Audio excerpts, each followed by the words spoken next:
Hello everyone. सो इस video में हम यहाँ पर बात करेंगे डिलॉयट के बारे में, क्योंकि डिलॉयट की तरफ से यहाँ पर मल्टीपल अपॉर्चुनिटीज़ हायरिंग्स देखने को मिल रही हैं। ठीक है, और ये हायरिंग्स कैसी हैं, ऑन कैंपस है, ऑफ कैंपस की हायरिंग्स अनाउंस नहीं हुई है, बट ऑफ कैंपस के बारे में भी हम डिस्कस करेंगे। तो ये वीडियो इंपॉर्टेंट है, make sure to watch this video till the and.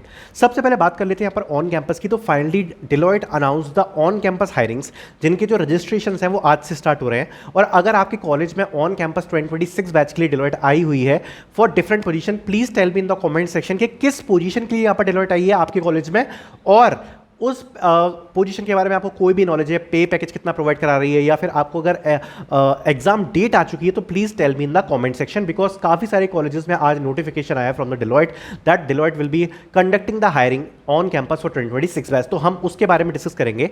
Off campus के बारे में भी हम यहाँ पर डिस्कस करेंगे कि आगे आने वाले टाइम में ऑफ कैंपस किस किस बैच के लिए हायरिंग्स आने वाली है, कब हायरिंग्स आएंगी, everything we will discuss in this video. So let's start. इस वीडियो को जरा स्टार्ट करते हैं डिलॉयट हायरिंग 2026 के लिए।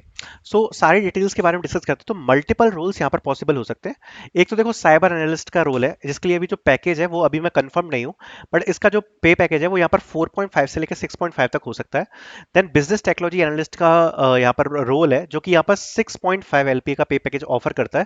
देन एसोसिएट एनालिस्ट की प्रोफाइल है, जो कि 3.7 एलपीए की जो आपका पैकेज है वो ऑफर करता है।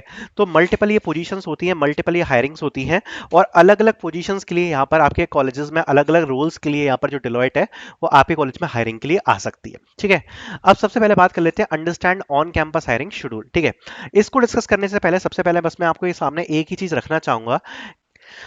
This is the Arjun mock test series which you can purchase, link will be in the description.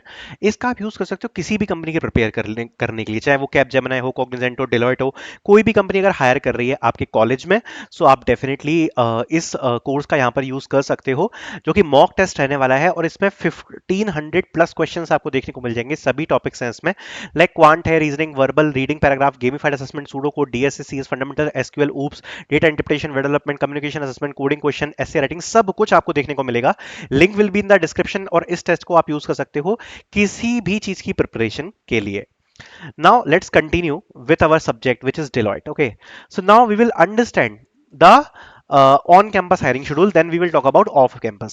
So for on campus अभी सितंबर में काफी सारी पोजीशंस के लिए यहाँ पर नोटिफिकेशंस ऑलरेडी आ चुकी हैं, जिसमें कुछ पोजीशंस हैं लाइक एसोसिएट एनालिस्ट की आपकी पोजीशन है। ठीक है, और एसोसिएट एनालिस्ट पोजीशन के लिए भी यहाँ पर काफी कॉलेजेस में जो डिलॉयट है वो हायर करेगी। देन यहाँ पर जो पोजीशन है वो है साइबर सिक्योरिटी एनालिस्ट। तो साइबर सिक्योरिटी एनालिस्ट के लिए ऑलरेडी कुछ कॉलेजेस में जो डिलॉयट है वो आ चुकी है, नोटिफिकेशन आ चुका है। अगर नहीं आया तो कुछ दिनों में आपके कॉलेज में आ जाएगा।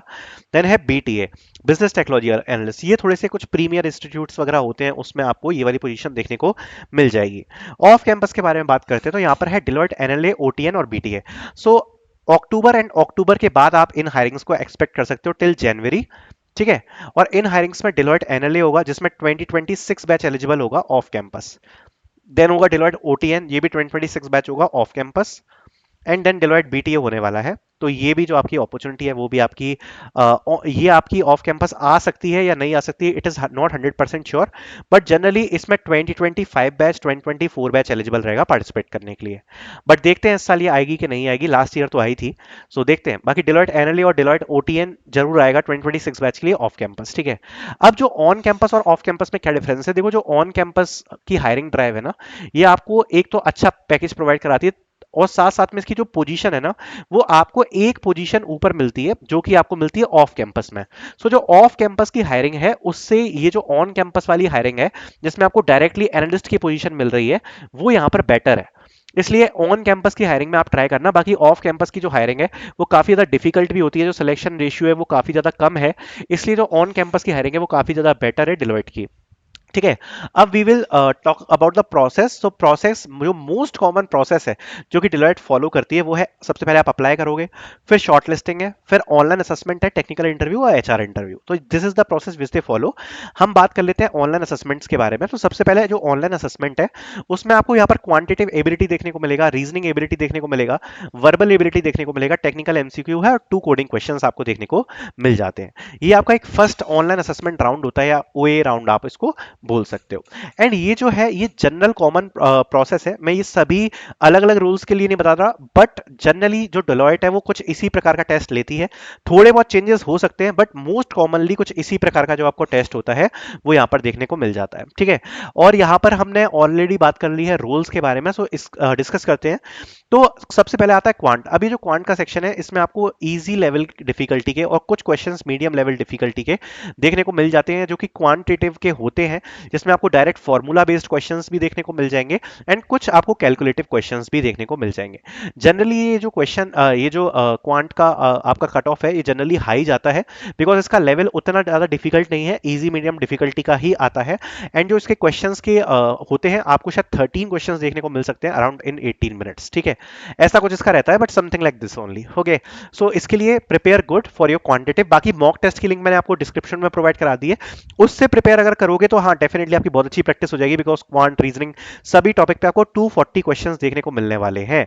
रीजनिंग के बारे में बात कर लेते हैं तो यहाँ भी आपका जो है वो आपको इजी मीडियम लेवल की ही रीजनिंग देखने को मिलने वाली है। इसमें काफी क्वेश्चन तो आपको सिंपलिस्टिक देखने को मिलेंगे, बाकी कुछ क्वेश्चन आपको कैलकुलेटिव इसमें भी देखने को मिल सकते हैं, ये भी इजी मीडियम लेवल का ही होता है और ये भी आपका जनरली रहेगा, इतना कुछ ज्यादा डिफिकल्ट इसमें होता नहीं है। देन आपकी बात करते हैं वर्बल की। अब ये एक थोड़ा सा डिफिकल्ट डिपार्टमेंट है डेलोइट के अंदर, इसमें आपको पैराग्राफ के क्वेश्चंस देखने को मिल जाते हैं जो रीडिंग कॉम्प्रिहेंशन के होते हैं, वो थोड़े से डिफिकल्ट होते हैं, और ओवरऑल जो इंग्लिश होती है उसका लेवल यहाँ पर मीडियम डिफिकल्टी का आप बोल सकते हो या इजी मीडियम डिफिकल्टी का बोल सकते हो। तो इंग्लिश जो है वो थोड़ा सा मीडियम लेवल पे ही रहती है। जो पैराग्राफ वाला पार्ट है वो थोड़ा सा डिफिकल्ट होता है, बिकॉज इसमें ज्यादातर बच्चों को टाइम की कमी आ जाती है। तो ये जो वर्बल है इसमें आपको कुछ ऐसा देखने को मिलता है। बाकी इसके ऊपर जो डिटेल्ड वीडियो है वो भी हम लेकर आ जाएंगे। फिर है टेक्निकल एमसीक्यू, जिसमें आपसे सीएस फंडामेंटल्स जनरली पूछे जाते हैं। अब जब हम बात करते हैं सीएस फंडामेंटल्स की तो इसमें बहुत सारे पार्ट्स आ जाते हैं, लाइक ऊप, इसमें आ जाता है प्रोग्रामिंग, इसमें आ जाता है यहाँ पर आपका डीबीएमएस, इसमें आ जाता है आपका नेटवर्किंग, एंड इसमें आ जाता है operating systems and pseudo codes.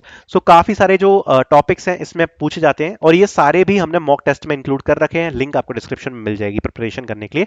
बाकी जब इसकी हायरिंग के आपके एग्जाम्स होंगे please inform me, so I will start preparing a video around it.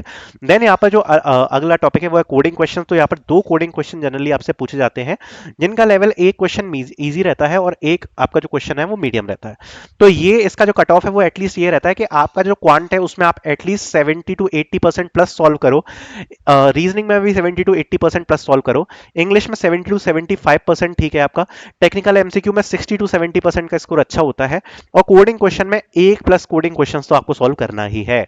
अगर आप इतना सॉल्व करते हो तो आपके चांसेस बन जाते हैं, आपका ये यहाँ पर प्रोसीजर रहता है। बाकी एनएलए और ओटीएन की हायरिंग बहुत ही जल्दी आपको ऑफ कैंपस में देखने को मिल जाएंगी 2026 बैच के लिए। बीटीए की जो हायरिंग है वो देखते हैं हम आएगी कि नहीं, प्रोसीजर यही होता है लगभग। एंड बाकी की जो अंडरस्टैंड है ऑन कैंपस की हायरिंग्स इस प्रकार की ऑलरेडी अनाउंस हो चुकी हैं। So I hope you guys like this video. Thank you so much for watching.